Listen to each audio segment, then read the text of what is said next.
మీ business ఏదైనా మీ ఊర్లో promotion చేయాలంటే అది సుమన్ టీవీతోనే సాధ్యం. ఇప్పుడే సంప్రదించండి.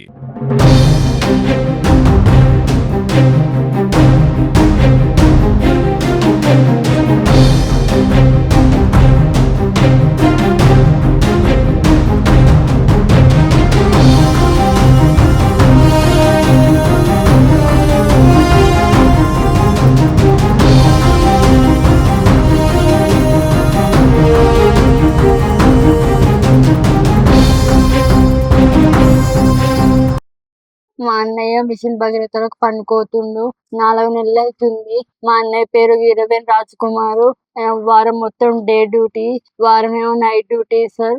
నైట్ డ్యూటీ నైట్ పోంగా తిని ఛార్జింగ్ గట్ట పట్టుకొని అన్ని పట్టుకొని పోయిండు. మా అన్న పోయిండు. నేను వద్దన్నా గాని పోయిండు. వర్షం కొడుతుంది అన్నయ్య అని కాలు మొక్కుతా అన్నా గాని పోయిండు మా అన్నయ్య. అక్కడ కూడా ఏరలేదట మా అన్నయ్య. ఆయన కింద పడి చనిపోయిండు మా అన్నయ్య. తెల్లారి 12కి వస్తాడని చూసినాం, రాలేదు. 1 అవుతుంది చూసినాం, రాలేదు. నేను ఫోన్ చేస్తే స్విచ్ ఆఫ్ అని వస్తుంది. స్విచ్ ఆఫ్ అని వస్తే మా అందరికి ఎప్పొచ్చిన మా నెల దోస్తులందరికి ఫోన్ చేసిన నేను లెంకుర్రు మా అన్నయ్య వస్తలేడని. లెంకంగా మళ్ళీ నైట్ మొత్తం దొరకలేదు మా అన్నయ్య. ఆ వాటర్ లోనే ఉన్నాడు, ఎక్కడున్నాడు.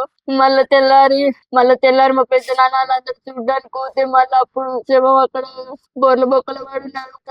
మా అన్నయ్య చూసినాక మా పానం ఆగలేదు సార్.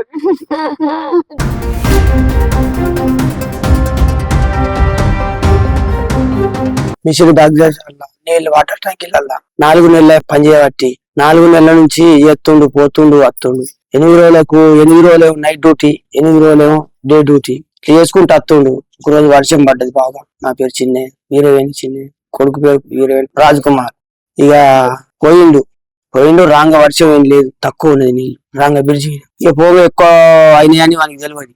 పోగ ఎక్కువ అయినాయి అయితే వాళ్ళకు వాటర్ ట్యాంక్ డ్యూటీ పోగానే ఆ ఒర్రెలో నీళ్ళు ఎక్కువ అయినాయి. ఆ ఒర్రె తలకు అయితే ఒర్రె కింద పడి చనిపోయి 3 రోజులకు 3 నాడు శవం దొరికింది. కిందికి పొలాలకి వేయింది. ఇక తీసుకొచ్చి దానం చేసిన ఆ వాటర్ ట్యాంకీల పనికి పోయి ఇగో ఇట్లా అయింది. 4 నెలల నుంచి ఎత్తుండు పని.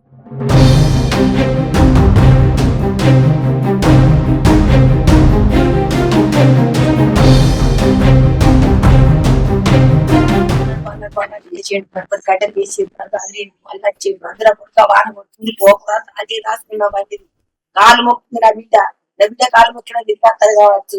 వాళ్ళ ఒరి ఎక్కువ అవుతుంది. నా కొడుకు మళ్ళీ పట్టుకోండి. నేను దాచేయక రాసుకుంటా. దాచేస్తే తమ్ముడు బయట దాచుకుంటుంది. బయట వస్తుంది. రాత్రి 11 నా కొడుకు పోతే రాత్రి చచ్చిపోయాడు. నా కొడుకు బండి చచ్చిపోయాడు. నా కొడుక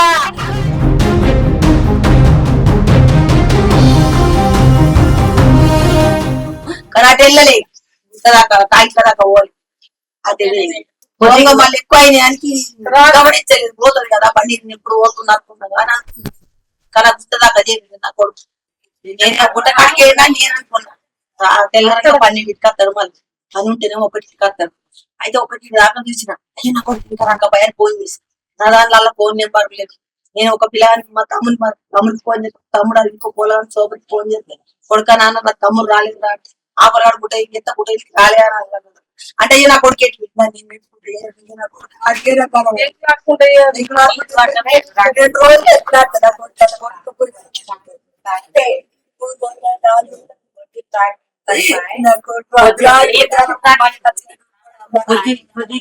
తెల్లారంగా ఇచ్చి పెట్టాను. పోతుండే గిట్టేదారు కాదు.